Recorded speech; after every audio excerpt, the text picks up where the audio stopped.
Entonces he preparado la charla para que hablemos del tema de transporte público y de la investigación que se hace en este tema. Es un tema muy complejo, como bien decía Bárbara, y es del día a día, es algo que nos afecta, nos influye en nuestra calidad de vida, en nuestra vida cotidiana, y por eso es también un tema que genera muchas emociones, muchas pasiones en la gente, y es también lo que me atrajo a esta área, a ser investigador en esta área.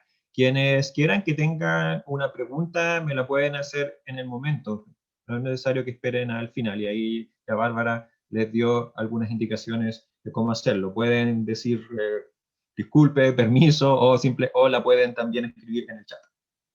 Ok, entonces antes les quiero dar una pincelada del tema general y hablar de ingeniería civil, y después hablar de una especialidad dentro de la ingeniería civil, que es el área de transporte, que es en la cual yo en particular me especializo. ¿Y por qué a mí me gusta partir esta charla con esto? Porque en general la gente no sabe bien lo que es la ingeniería civil. Ese era mi caso también, incluso cuando yo entré a estudiar ingeniería. Yo soy de Castro, de Chiloé. Cuando estaba en la escuela, ya en la escuela básica, me daba cuenta que me gustaba la matemática, pero jamás en ese momento no tenía idea de lo que era la ingeniería. Y así todo, había gente que te decía, ah, si a ti te gusta la matemática, tú podrías ser ingeniero. Yo no sabía de lo que me estaban hablando.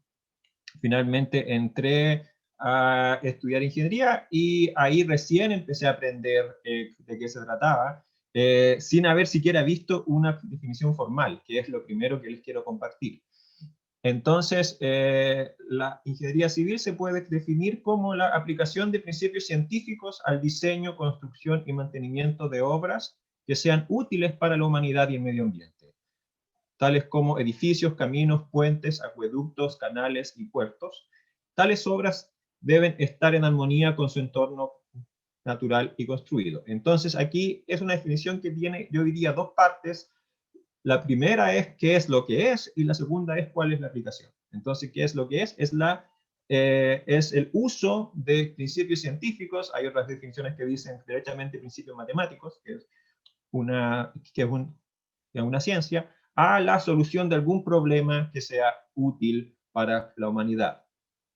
Como, por ejemplo, las construcciones, las obras, lo que solemos llamar obras civiles, ¿ya? Que resuelven un tipo de problema que tiene la humanidad, o hace la vida más fácil, ¿ya? Y, por supuesto, lo que aquí dice, a lo que se le da mucho énfasis, particularmente en los últimos años, en las últimas décadas, es al medio ambiente, a que esto no puede ser un desarrollo depredador con el medio ambiente. Entonces, cuando hablamos de ingeniería civil, quizás lo primero que se nos viene a la mente es esto, es obras, es edificios, y es en general grandes obras, como grandes edificios, represas, puede ser puentes. La foto de la derecha arriba es un puente precioso en China, y así, ¿sí? Y la ingeniería estructural es también una de las más conocidas, que es el diseño de edificios que resistan mucha carga y que resistan muchas décadas, ¿sí? En el caso particular de Chile, que es un país sísmico, la infraestructura debe tener la capacidad de resistir sismos, además. Acá hay una foto que les quiero compartir, a ver si alguien tiene alguna idea de qué es lo que se está mostrando en esta foto. Les estoy haciendo una pregunta, si alguien quiere decirlo, o si me quieren responder por el chat quizás. ¿Qué es lo que representa? ¿Qué es esta obra de acá? Es una carretera que no interfiere con los árboles o el medio ambiente, una construcción que no pasa a llevar el bosque, una carretera, una carretera que se adapta a la naturaleza. Ya. Sí. Un puente que no afecta con el medio ambiente. Ya, sí, van muy bien encaminadas. La pregunta es, ¿cuál es el objetivo preciso que tiene este puente? Este es un puente que pasa por sobre una carretera. Se entiende que que alguien intente cruzar la carretera es muy peligroso, entonces se hace este puente. ¿Y el objetivo es cuál? Para los animales. Es un puente para la fauna, ¿ya? Para que los animales puedan cruzar. Entonces, esta es una suerte de adaptación de una obra que está hecha pensando en humanos, que es la carretera. La carretera está hecha ahí pensando en facilitarle la vida a humanos, ¿ya? Pero al mismo tiempo corta la vida silvestre en dos, ¿ya? Y por lo tanto, hay países avanzados, me está una foto de Holanda, en la cual ya llevan años pensando en cómo tratar de mitigar este daño y hacen una obra que no es una obra barata, solo pensando en los animales, ¿ya?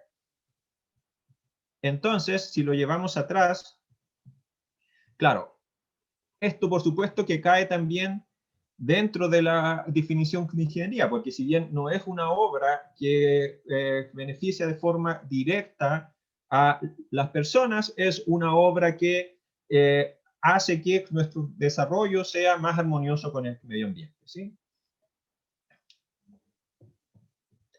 Beneficia a los animales, beneficia al planeta en su conjunto y por lo tanto indirectamente también nos está beneficiando a nosotros.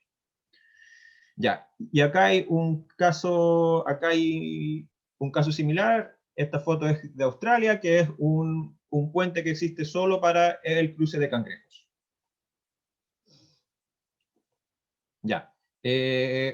Otra pregunta interesante es que a mí también me llamó la atención por años hasta que finalmente lo investigué. ¿Por qué se le coloca el apellido civil? ¿Por qué no se dice ingeniería nomás? Y bueno, resulta ser una razón histórica y es porque a las primeras personas a las que se les empezó a llamar ingenieros son ingenieros militares, ¿ya? Que en el fondo de lo que se preocupaban es de hacer obras de forma tal de que mi ejército sea capaz de vencer al ejército opuesto, al oponente, ¿ya? Y después de eso, a los mismos principios aplicados, pero para obras que sean para fines de paz, ¿cierto? En obras civiles, se le colocó el apellido civil. ¿Ok? Entonces, la ingeniería de transporte es una especialidad dentro de la ingeniería civil y acá hay también una definición, es la aplicación de tecnología y principios científicos a la planificación, diseño, operación y gestión de obras e instalaciones de todo medio de transporte con el objetivo de tener un movimiento de personas y bienes que sea seguro, rápido, cómodo, conveniente, económico y en armonía con el medio ambiente, ¿sí? Aquí también hay una serie de objetivos que se han ido complejizando a medida que pasan los años. Si ustedes leen una definición de ingeniería civil o de alguna de sus especialidades de hace 100 años o de hace 50 años, era más simple de lo que es hoy día. Hoy día aparecen una serie de conceptos de sustentabilidad, armonía con el medio ambiente, etc. ¿Ok? Y eso es también lo que se rescata en esta definición. Entonces aquí ya estamos hablando de un tipo más específico de aplicación de principios científicos por el bien de la sociedad, que es para que la sociedad se pueda mover, en el fondo, para que podamos satisfacer nuestras necesidades en la realización de actividades de la mejor forma posible, de acuerdo a los recursos que tengamos disponibles. Entonces, estamos hablando de diseños de vías de transporte público, diseños de calles, diseños de carreteras, diseño de ciclovías, por supuesto, veredas, etcétera, y también operación de vehículos. ¿Ya? Y dentro de la ingeniería de transporte, entonces partimos con ingeniería civil, después nos metimos en un subconjunto de ella, que es el transporte, y después en un subconjunto de transporte, que es el área de diseño de servicios de transporte público, que es un tema muy bullado, del que siempre se habla en Santiago y en Chile y en el mundo, que es el tema del transporte público, que es el centro de la charla que vamos a tener hoy día. Entonces, primero, una definición por transporte público. Vamos a hablar de sistemas de transporte cuyo objetivo es mover un número masivo, un número amplio de personas. ¿Por qué será necesario, por qué es necesario que exista el transporte público? ¿Por qué debe existir el transporte público? ¿Por qué existe el transporte público?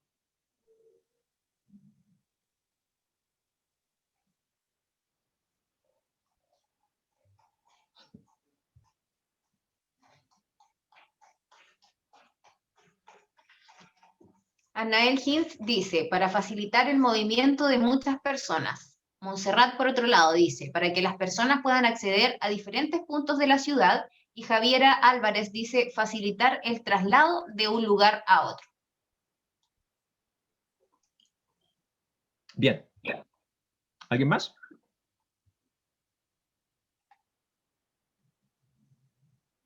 Ok, salió el tema del transporte masivo, ¿ya? ¿Y eso en qué tipo particular de entorno es importante? ¿Será importante, será más o menos importante en una ciudad grande versus una ciudad chica versus un entorno rural? Tenemos comentarios de Javiera Álvarez, dice que el transporte público sirve para facilitar el traslado de un lugar a otro, y Montserrat dice, son sistemas que no dependen de los bienes propios. Está haciendo una pregunta, ¿puedo decir algo? Dice Montserrat. Adelante. Pueden escribirnos en el chat. Ya, lo que pasa es que el transporte público sirve tanto como para los lugares que son muy concurridos, que son como las ciudades, pero también es muy importante el movimiento de ciudad-campo o mismo campo, y yo encuentro que ese es un gran problema en Chile porque está súper limitado. O sea, sistemas públicos como el de Japón o el de Europa, que permite el traslado muy rápido, muy fácil, por ejemplo, a través de trenes de una ciudad grande a pueblos que son más chicos, y en Chile no existe esa posibilidad. Por ejemplo, hay mucha movilización desde, por ejemplo, la región de Valparaíso hacia la ciudad, hacia Santiago, porque muchos trabajan acá, pero el sistema de transporte es muy limitado, entonces hay buses o tienen que andar en el auto propio, y llegar a zonas como Punta Arenas o Coyhaique o hacia el norte, La Serena, muchas veces necesitan de avión o unas largas horas de viaje a través de buses. Entonces, yo encuentro que es un problema muy importante el trasladarse a regiones diferentes de la de Santiago, porque igual si se está desarrollando mucho mejor acá, por ejemplo, el metro, que se construyeron 2 líneas nuevas que sirven mucho, el transporte público hacia el resto del país no es tan bueno. Sí, muchas gracias, Montserrat. Estoy de acuerdo en general contigo. Hay problemas que son de distinta escala, podríamos llamar, y el problema en regiones fuera de Santiago en particular, mientras más chico sea la ciudad o en entornos rurales, la accesibilidad que tienen ellos o la posibilidad de moverse en transporte público es cada vez más limitada porque la oferta es baja, es peor, tanto en cantidad como en calidad.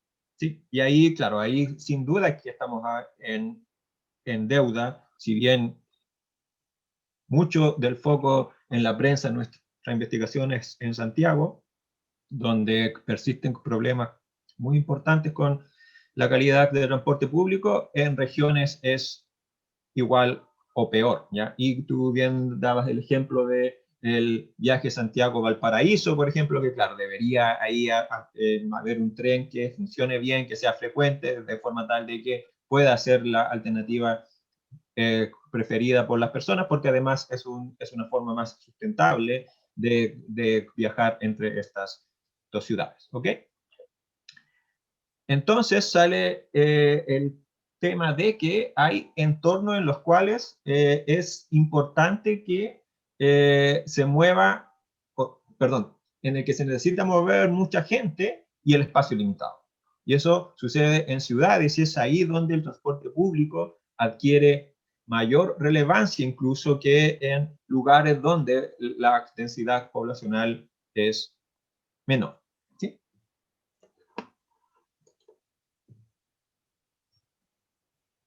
Entonces, esta foto es simplemente para mostrarles distintas alternativas que existen de modos de transporte público. Hay buses, arriba a la derecha hay un monorriel, esa es una foto de Australia, abajo hay un tranvía y a la derecha hay una foto del metro línea 5.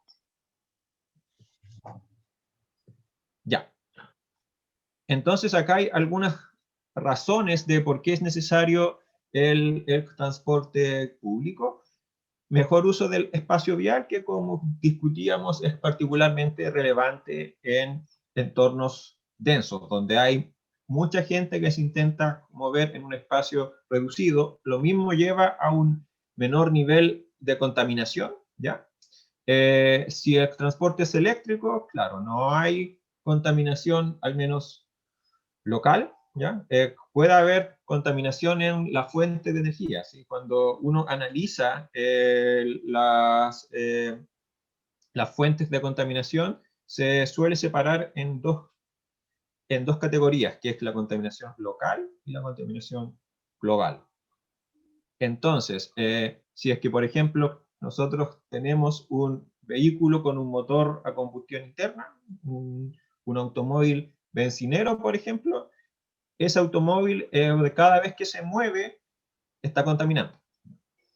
Producir ese automóvil también, por supuesto, que es un proceso productivo que genera contaminación, genera emisiones al ambiente, ¿ya?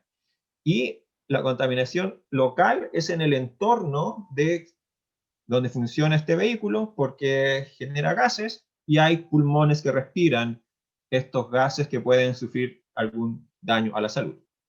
Eso es la contaminación local. La contaminación global se refiere a lo más común, es a las emisiones de dióxido de carbono, que son las que están detrás del efecto invernadero, y ahí lo que se estudia es el efecto en el planeta Tierra como un todo. Entonces, cuando tú hablas de contaminación global, no preocupa el lugar donde se está produciendo esta contaminación, si hay o no gente alrededor, sino que se está emitiendo una nueva tonelada de CO2 a la atmósfera, ¿sí?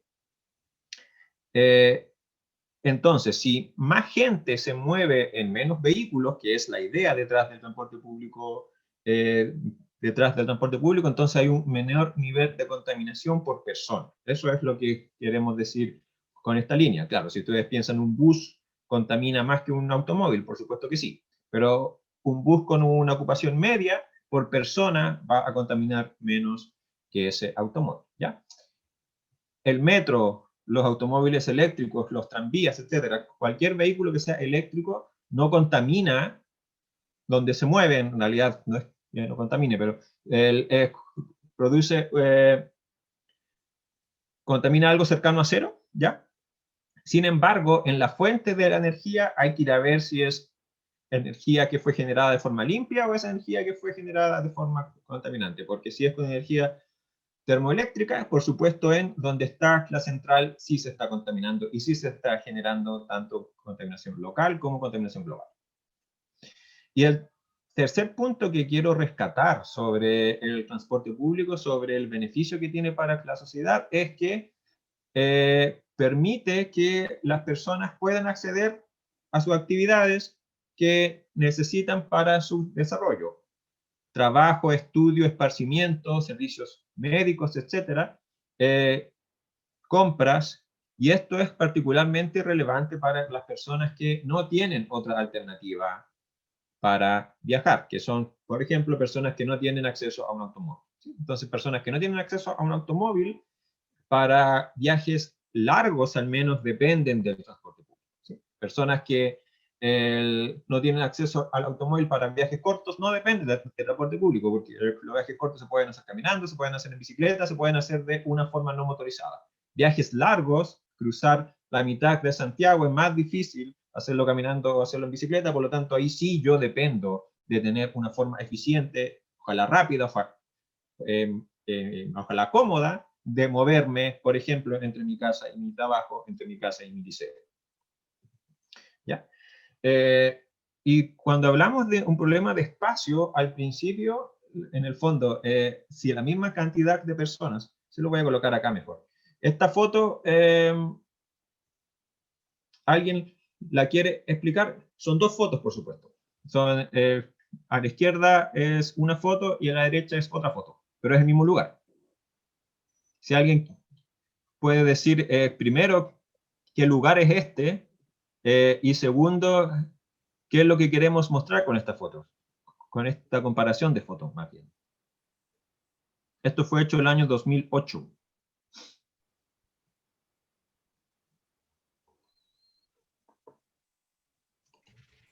No sé de dónde es, pero la imagen trata de mostrar que en el bus caen todas esas personas, en cambio al lado de la imagen donde están llenos de autos, que ocupan muchísimo espacio, casi toda la imagen, caen las mismas personas que caben en el bus. Gracias, Katari. Exactamente. Eso es lo que representa esta foto, es el uso de espacio para mover a la misma cantidad de personas en dos modos de transporte distintos. Y Krishna dice, es la moneda, y efectivamente esta es la calle Teatinos con Alameda, es la moneda. Sí. La moneda está, se alcanza a ver aquí. Ahí está el Palacio de la Moneda. ¿Sí? En la calle Teatinos. ¿Y esto a qué se debe? ¿A qué se debe, perdón, que sea tanta la diferencia de uso de espacio? Bueno, una de las razones es la que vemos aquí. Estos son datos reales de mediciones de lo que se llama la tasa de ocupación. ¿Qué es la tasa de ocupación? Es la cantidad de personas que están dentro de un vehículo, ¿sí? Por ejemplo, la tasa de ubicación de, perdón, la tasa de ocupación de una bicicleta es usualmente 1. Usualmente va una persona por bicicleta, a veces van 2 personas por bicicleta, pero no es tan común. Lo mismo que las motos. ¿Y qué pasa con los automóviles? Los automóviles tienen una capacidad, en general, los automóviles estándar para llevar a 5 personas, ¿cierto? ¿Significa en la práctica que viajan 5 personas? En los autos, si ustedes caminan por cualquier calle de Santiago, de Chile, del mundo, ¿ven 5 personas dentro de los autos? No. ¿Ven 4 personas dentro de los autos? No. ¿Ven 3 personas dentro de los autos? Poco. ¿Ven 2 personas dentro de los autos? A veces, y en general, la mayoría de las veces, ustedes van a ver solo una persona. ¿Sí? No una o dos, claro. De hecho, estos son datos reales de Santiago, en lo cual se hizo una medición gigante, ¿ya? Se observaron 1,5 millones de vehículos, de automóviles, ¿ya? Y en ese 1,5 millones de automóviles, el flujo vehicular, los automóviles observados, esto fue una medición que se hizo entre los años 2011 y 2013, ¿ya? Las personas que iban en total eran 2,2 millones, ¿sí? Por lo tanto, si ustedes hacen una razón simple, si dividen estos 2,2 millones dividido por 1,5 millones, llegan a la tasa de ocupación promedio por automóvil, que es 1,46, digamos 1,5, ¿sí? O sea que en promedio, si ustedes lo quieren, cada 2 autos que ustedes observan, en promedio van 3 personas. 3 dividido por 2, 1,5, que es un valor cercano al 1,46, que es el valor exacto con 2 decimales, ¿ya? Y en el 65% de los vehículos va solo una persona, el conductor, y nada más. En el 27% de los vehículos va 2 personas, en el 5% van 3 personas, y 4 o más va solo en el 4% de los vehículos.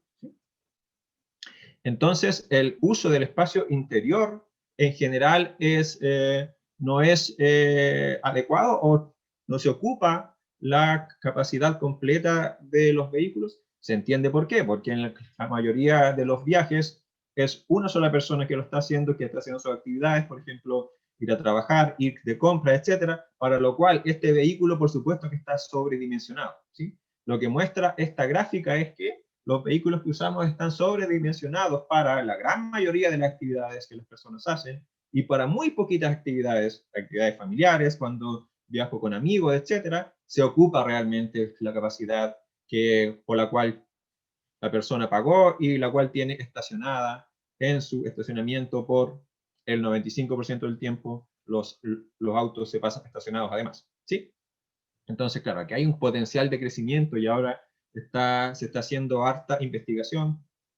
Es un tema en el cual trabajo yo también, de cómo incentivar a hacer, esto es, aparte del transporte público, por supuesto que no todo es transporte público, cómo incentivar a que el uso del automóvil sea más compartido, sea más eficiente. ¿Sí? Incluso hay apps, en Santiago hay un app que se llama All Ride, que de lo que se trata es de tratar de juntar a personas, a dueños de autos, que están dispuestos a compartir su automóvil, con personas que no tienen un automóvil y que tienen quizás un origen y un destino similar al de este conductor, y puedan los dos viajar en un mismo automóvil.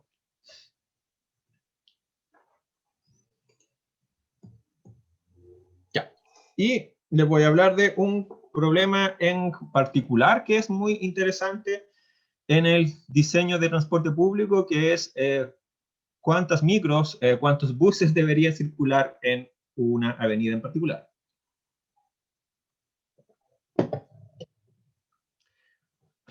Entonces, algunas preguntas. En el paradero más cercano a tu casa, ¿preferirías tener una micro cada 5 minutos o cada 10 minutos?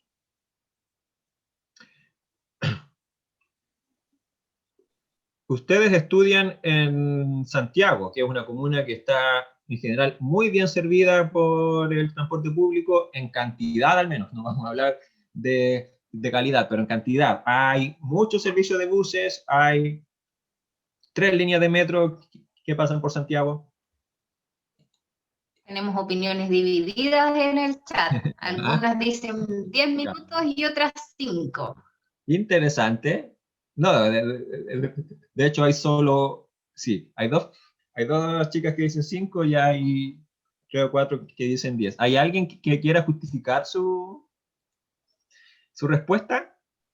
¿Por qué las que dicen 10 y las que dicen 5 dicen 5? Es lo que estamos mostrando aquí, es lo que se llama el intervalo de tiempo entre dos buses consecutivos para la línea que pasa cerca de sus casas. ¿Ustedes preferirían que ese intervalo sea 5 minutos o sea 10 minutos? ¿Hay alguien que quiera justificar su respuesta?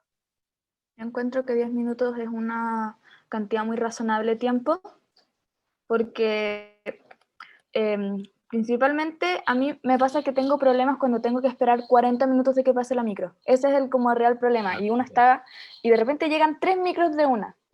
Entonces, encuentro que cada 10 minutos que pasen las micros es una cantidad que a uno no le molesta esperar. Y bueno, que lo encuentro bien razonable, porque cada 5 minutos igual es muy rápido. Igual encuentro como innecesario que hayan tantas micros circulando. Ok.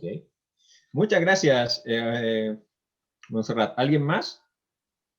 Fernando está de acuerdo en el chat con Montserrat, porque dice, si pasaran cada 5 minutos, necesitarían más micros y eso es más contaminación. Además que sería innecesario que pasaran cada 5 minutos. Eso dice Fernando. Falta alguien que justifique los 10 minutos. Con lo que dijo Montserrat de lo que esperar 40 minutos y que lleguen 3 micros de una, yo me reí, pero en realidad no me debería reír, porque ese es uno de los problemas más graves que sigue teniendo en el caso de Santiago el sistema Transantiago, o red, como se llama ahora, que no se ha sido capaz de controlar la regularidad, que se llama, la regularidad con intervalos, que hace precisamente esto, que si bien hay oferta, o sea, si bien hay micros, el hecho de que pasen juntas cada media hora, eso aumenta artificialmente la espera de las personas y hace, por supuesto, que las personas tengan más rabia, que no les guste el sistema. ¿Ok? Ya. ¿Hay alguien que quiera justificar los 5 minutos?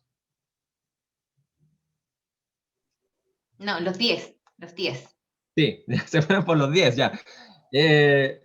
Yo he hecho esta charla antes y es primera vez que gana la opción 10 minutos. Ya, porque, a ver, aquí hay dos temas. Claro, lo que dijo Montserrat y lo que dijo la otra chica, que no recuerdo su nombre ahora, se fueron por los 10 minutos en un caso porque dijeron, bueno, 5 minutos en realidad no es necesario, y lo que a mí me molesta son los 40 minutos, y la otra chica dijo contaminación, ¿ok? Ya, ahora, si yo quizás cambiaras la pregunta, si fuera 10 minutos o 20 minutos, ahí quizás la respuesta empezaría a cambiar hacia los 10 minutos con los argumentos que ustedes están dando, ¿sí? Tenemos a Javier Álvarez que está justificando los 5 minutos acá. Dice, porque aunque sean 5 o 10 se llenan bastante y causa congestión. Ok. Lo que está detrás del intervalo es los temas que ustedes han dicho y también los tiempos de espera. ¿Ok? Mientras más largo sea el intervalo entre buses, mayor es el tiempo de espera de las personas. ¿Sí? Y en un escenario ideal en el cual los buses pasaran exactamente cada 10 minutos en el segundo caso, cada 5 minutos en el primer caso, ¿sí? En ese escenario ideal que en Santiago no existe, lo que pasaría es, a ver, no les quiero decir la respuesta. Supongamos que ustedes tienen un servicio de buses, un servicio, una línea de micro en el cual los buses pasan exactamente cada 10 minutos, ¿ya? ¿Cuál es el tiempo de espera promedio de las personas? Con tiempo de espera nos referimos a el tiempo que los usuarios están esperando en el paradero, o sea, es la diferencia de tiempo en el que la persona llega al paradero y en el que la persona se sube a la micro, ¿sí? ¿Cuál es el tiempo de espera promedio si los buses pasan exactamente cada 10 minutos?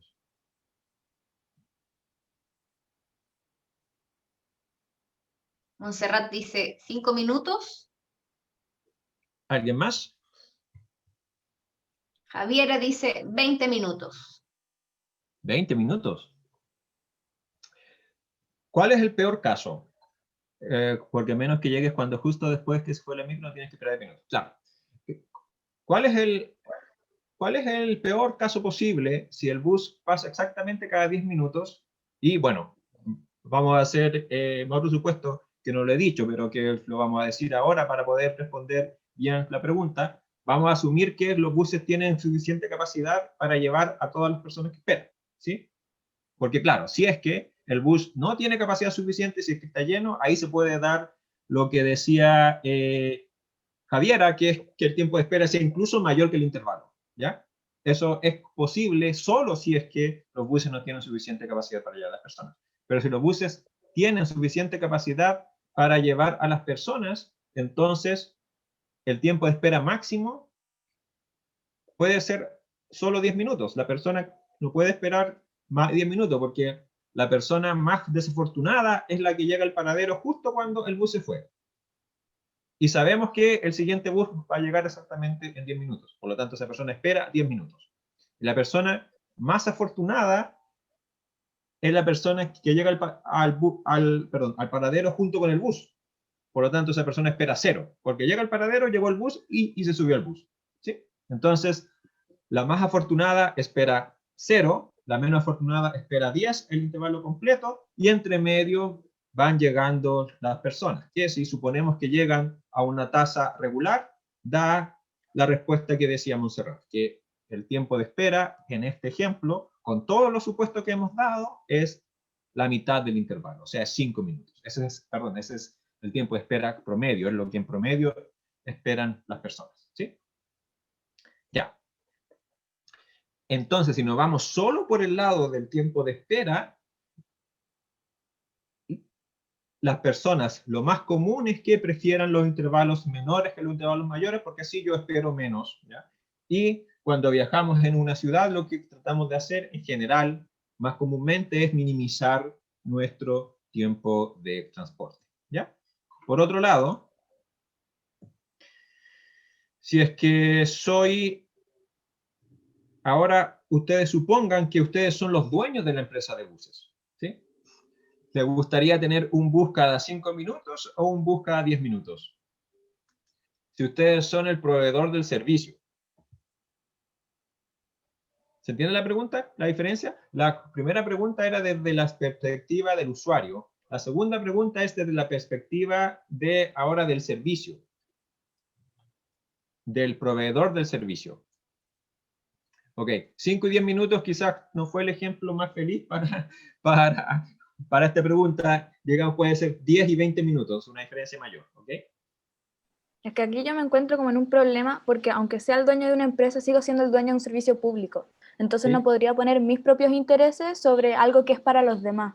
Ya, pero aquí la pregunta es tú pensando en tus intereses. Piensa solo en tus intereses y después podemos discutir lo que tú me estás diciendo. ¿Qué es lo mejor para tu empresa? ¿Sería un bus cada 5 minutos o un bus cada 10 minutos?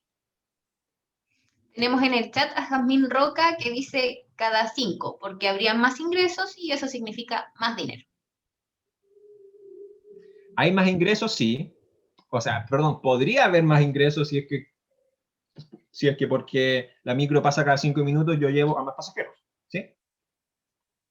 Nisi Paineo nos dice cada 10 minutos, perdón, te interrumpí, adelante. No, dale. Dice cada 10 minutos así se contratan menos buses.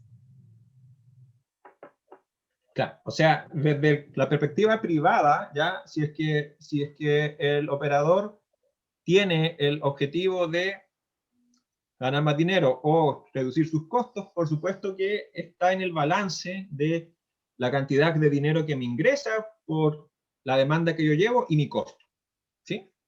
Entonces, por el lado de los costos, por supuesto que lo que le conviene a la operación es llevar a más gente con menos buses, porque menos buses significa menos costos, ¿sí? Ya. Entonces, por el lado privado, lo que a uno le convendría es llevar a mucha gente en pocos buses. Sin embargo, eso a las personas no les gusta, por supuesto, por lo que decía Montserrat y por lo que discutíamos al principio. Mientras menos buses haya, hay más tiempos de espera, más hacinamiento, la gente está menos feliz y estamos pensando en un servicio público, por lo tanto, esa tampoco es una buena solución, ¿sí? Entonces, en un extremo, si ustedes lo pensaran, si pensáramos solo en la calidad de servicio, podríamos podríamos terminar con una solución de muchos buses de forma tal de que la gente no espere y de que todos viajen con mucho espacio en los vehículos, pero por supuesto esa es una solución carísima. En el caso de Santiago, el transporte público es subsidiado, por lo tanto, no es solo que dependa de lo que pagan las personas, sino que también del Estado, de dineros públicos a través de subsidios. Y por otro lado, si nos pensamos solo desde el punto de vista privado de la operación, da una solución de pocos buses. Entonces, cuando tú sopesas los dos efectos, los dos intereses, llegas a una solución intermedia. Y esa solución intermedia depende de los intereses de los usuarios, los intereses de los operadores y, por supuesto, los intereses que tenga el sector público, que es el que regula y es el que subsidia, ¿sí? Al final es el sector público. En el caso, vamos a hablar solo de Santiago. Las frecuencias las define el Ministerio de Transporte, ¿sí? Y las define tomando en cuenta todo lo que estamos discutiendo, ¿sí? Que las personas no tengan que esperar mucho, por lo tanto, en un escenario ideal, se define una frecuencia mínima y también, por supuesto, el costo del sistema, lo que te da una frecuencia máxima. El tamaño de flota disponible te da una frecuencia máxima. Ahora, y vuelta la variable, porque aquí en lo que ustedes están leyendo, me estamos hablando de intervalo, ¿ya? Y yo empecé a hablar frecuencia. Frecuencia es el inverso matemático del intervalo. Entonces, por ejemplo, aquí dice, si es un bus cada 10 minutos, ¿sí? Un bus cada 10 minutos significa una frecuencia de 6 buses por hora. ¿Y qué es lo que hice? Dividí 60 por 10. 60 minutos por hora dividido por un bus cada 10 minutos me da 6 buses por hora. ¿Sí? 60 minutos por hora dividido por 10 minutos, eso es lo que quise decir, me da 6 minutos por hora. Entonces la frecuencia es el inverso matemático del intervalo. ¿Hay preguntas, comentarios? Ya. Y este es un problema que, por supuesto, no tiene solución única porque depende de consideraciones de costo, por un lado, y de consideraciones de calidad de servicio, por otro, tiempo de espera, hacinamiento, etcétera, disponibilidad de vehículos, disponibilidad de conductores, ¿sí? Y va a depender de diversos factores que son algunos de los que estamos discutiendo. Contaminación también, que ha salido harto en los comentarios de ustedes. Ahí es distinto en el caso de Santiago, que es una ciudad contaminada. Por supuesto, es mejor tener vehículos eléctricos que vehículos a benzina o a petróleo diésel, ¿sí? Ya.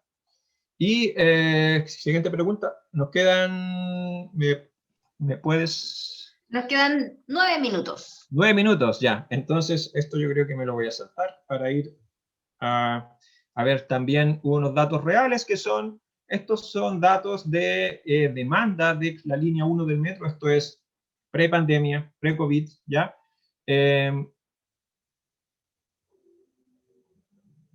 Entonces, simplemente lo que quiero mostrar con esto es un ejemplo real con datos de la relación que existe entre demanda, frecuencia, en un caso real que es el metro de Santiago.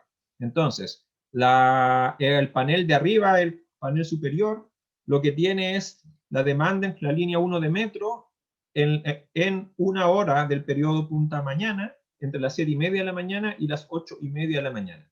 Azul es en la dirección al oriente, o sea, desde San Pablo hasta los Dominicos, y rojo es en la dirección al poniente, desde los Dominicos hasta San Pablo, ¿sí? Y el panel de abajo es lo mismo, pero en el horario de mediodía, entre la 1 y las 2 de la tarde, ¿ya? Se pueden pueden ver aquí algunas cosas. En el gráfico de arriba lo que muestra es lo que solemos llamar demanda desbalanceada, porque en un sentido los trenes, o hay más demanda que en el otro sentido. Los trenes van más llenos hacia el oriente, van más llenos hacia el oriente que hacia el poniente. Y en algunos sectores la diferencia es el doble o el triple de demanda. Mientras que en la hora del mediodía pasa algo muy interesante, que es que la demanda es muy pareja en los sentidos. Es casi igual en los dos sentidos, ¿sí? Y eso es porque este es un eje que cruza la ciudad en sus lugares de mayor atracción y generación de viajes. Y lo otro, por supuesto, que pueden ver es que estos dos gráficos, fíjense, que no están a escala, ¿ya? Porque el gráfico 1 llega hasta 50.000 pasajeros por hora, ¿sí? Que es la demanda de la línea 1 hacia el oriente, entre Los Héroes y Salvador, más o menos, llega a valores sobre 40.000 pasajeros por hora, que es muy hacinado, mientras que en la hora de almuerzo no llega a más de 20.000 personas por hora, ¿sí? La línea 4, la misma idea, lo voy a pasar más rápido, solo que aquí el desbalance en la demanda en la punta mañana hacia el centro, hacia Providencia, es mucho mayor que desde Providencia a Puente Alto. Ya. Y la frecuencia de la línea 1 y la línea 4 en estos dos periodos son los valores que están acá. Esto está en trenes por hora. Fíjense que 35 trenes por hora, o sea, si es que fuese 30 trenes por hora, significa que pasa un tren cada 2 minutos. ¿Sí? 30 trenes por hora es un tren cada 2 minutos. Y es algo mayor de 30 trenes por hora, es 35 trenes por hora. Por lo tanto, el intervalo real es menor a 2 minutos. ¿Sí? Ustedes pueden hacer el cálculo. 60 dividido 35. Y ese es el intervalo. ¿Sí? Y pueden ver que de las dos líneas y los dos periodos, la línea y el periodo que tiene una mayor frecuencia es la línea 1 en la mañana. El segundo es la línea 2 al mediodía. El tercero es la línea 4 en la mañana y el cuarto es la línea 4 al mediodía. Entonces, por supuesto que Metro ajusta la oferta a la demanda, ajusta la frecuencia a la demanda. ¿Por qué? Porque asigna un mayor número de trenes, precisamente en el horario y la línea en lo que hay más frecuencia. Esta es la 1, esta es la 2. Y menos aquí, y la línea 4, además, si se dan cuenta, es donde hay mayor diferencia entre la mañana y el mediodía, y es porque la demanda baja, la demanda máxima, baja de los 35.000 de pasajeros por hora a los 6.000, 7.000. Baja mucho, o sea, la línea 4 es muy de punta mañana y de punta tarde, donde sucede el fenómeno inverso, y en el resto del día anda poca gente en esa línea. Entonces, Metro asigna muy pocos trenes a esa línea. Mientras que la línea 1 baja en el periodo fuera de punta, pero no baja tanto como la línea 4, y eso se observa aquí. Ya. Entonces, el desafío es, por supuesto, seguir mejorando la calidad de servicio, donde en Santiago ha habido avances, no los necesarios, en regiones, en muchos lugares es aún peor la situación. Y lo otro que he de mencionar, bueno, ya salió el tema de la regularidad de servicio, el hecho de que haya líneas en las que, si bien hay un número adecuado de buses, producto de que no llegan a intervalos regulares, la gente tiene que esperar demasiado igual y tiene que viajar de forma hacinada igual, que es algo que se tiene que corregir en los próximos años, porque por supuesto los usuarios no pueden seguir esperando por esta mejora. Ok. Entonces, una recapitulación de qué aprendimos hoy. Fuimos desde un paraguas grande a ir viendo subconjuntos, ¿cierto? Que es primero la ingeniería civil, discutimos de qué se trataba, después una especialidad dentro de la ingeniería civil, que es la ingeniería de transporte, y después una subespecialidad dentro de los estudios de transporte, que es el diseño de sistemas de transporte público, en el cual siempre está la interacción entre oferta y demanda, ¿ya? En un servicio público, lo que hace que sea un sistema complejo en cuanto a su estudio y su planificación. Eso, si quieren saber más, ahí está el sitio web de nuestro departamento de ingeniería civil, donde hay información no solo de transporte, sino que de las otras áreas de ingeniería con las que trabajamos. Eso, les quiero agradecer por vuestra atención, y si tienen alguna pregunta, yo encantado de responder. O si tienen un comentario, simplemente, por supuesto, siéntanse libres de compartirlo. Recuerden que pueden escribirnos por el chat o también activar su micrófono, no hay ningún problema. Tenemos una primera pregunta que dice: ¿cómo cambió la pandemia la forma de organizar el transporte público? Sí, el transporte público ha sido la forma de movilidad más afectada por la pandemia, ¿ya?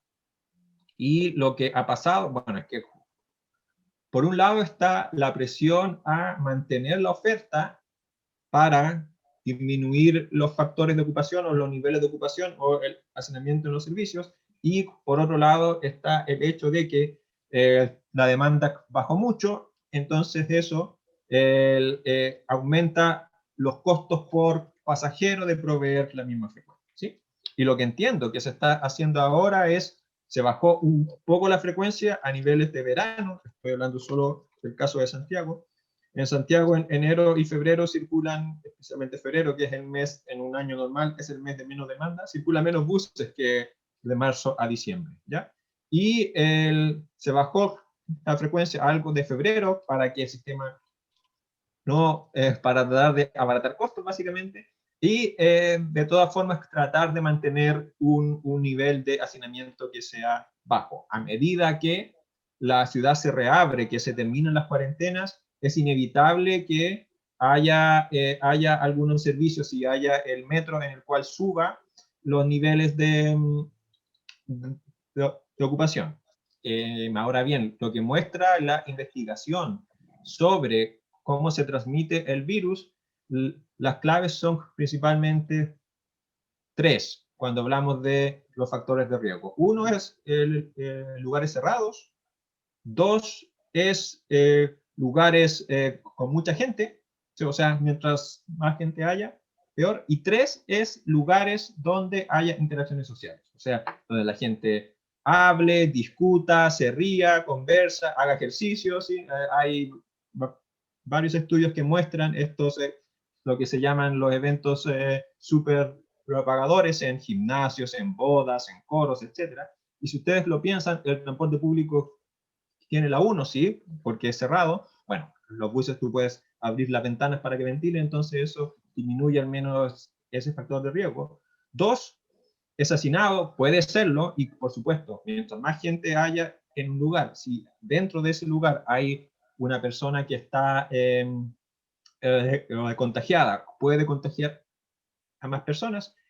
Y 3, interacciones sociales, y eso el transporte público no lo tiene, porque en general la gente no habla, no interactúa con otras personas dentro del transporte público. Entonces, lo que muestran las mejores prácticas de uso de transporte público en los países que han controlado la pandemia es uso de mascarilla universal, de forma tal de que yo minimice el riesgo de contagiar a otra persona. 2, por supuesto, limpieza de los vehículos. 3, que los pasajeros no conversen entre ellos, no hayan estas interacciones, ni que hablen por teléfono tampoco.